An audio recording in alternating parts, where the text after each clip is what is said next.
or if a single folk in the room, or the person you was with, did they know that you were struggling to that degree on the inside that you felt as though you could actually die?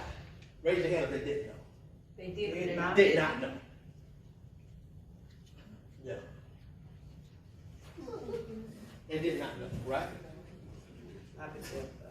I'm sorry? Not the depth. Not the depth, right? And see, that's my point here. See, and so in those situations, guess what? They couldn't see the blood on your face. Right? That don't mean they didn't love you. That don't mean they didn't care. That means they just somehow missed it. They couldn't see it. They couldn't grasp it, right?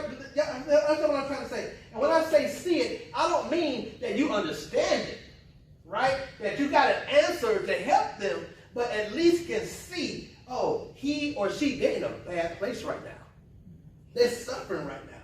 This is intense right now. At my last job, before I started doing what I'm doing now, I remember I would come home and tell Kim sometimes, I would just tell her, I feel like I'm literally dying.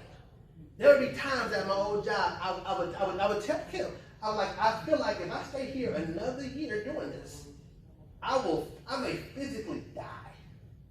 You ever felt like that? That's tough, man. And when you felt like that, did anybody know?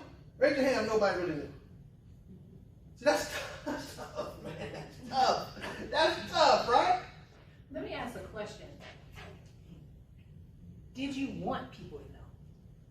How many of you didn't want anybody to know the depth of how bad you felt?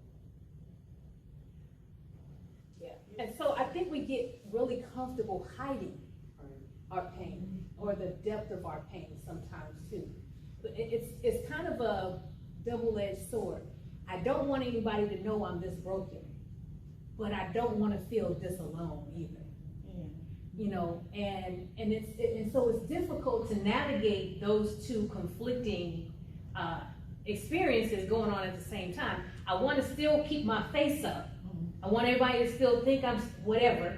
I think you're pretty. Thank you. I want everybody to still think that I'm strong, I'm whatever, courageous, I can handle things. I don't want anybody to think that something's wrong with me, but something's wrong with me and nobody cares. And so you have these conflicting emotions sometimes going on. And then there's a point when you're like, if I don't get help, I'm gonna die in this. You know, it's gotten too bad to where I gotta say something. And I found myself periodically just trying to, just try to crack the door a little bit and let some of it out. But the problem is the pressure behind there is usually too great, and it all kind of pushes and floods out anyway. Do you find it more difficult for you because I'm a pastor? No. No? Okay. No. I find it difficult. So in my mind, his issue was with his daughter. For me, I have been on the highway driving, feeling like if I don't get off the highway right now, I'm going to die in this car. I mean, seriously, like I need to pull over. There have been times I wanted to pull over on 285 and just get out and walk.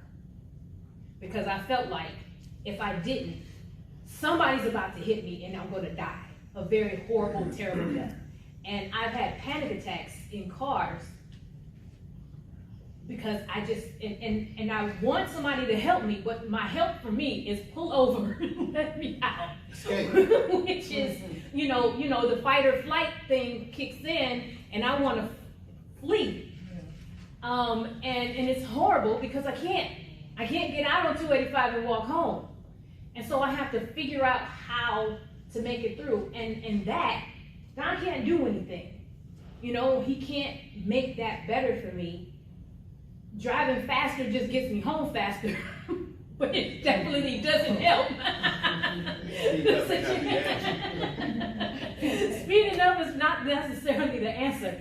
And so those times are really, really deep for me. And I don't find necessarily because you're a pastor, but that I feel like there is no outside help for this situation.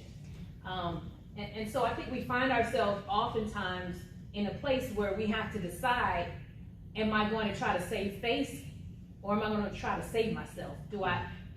Am I going to ask for the help I really need.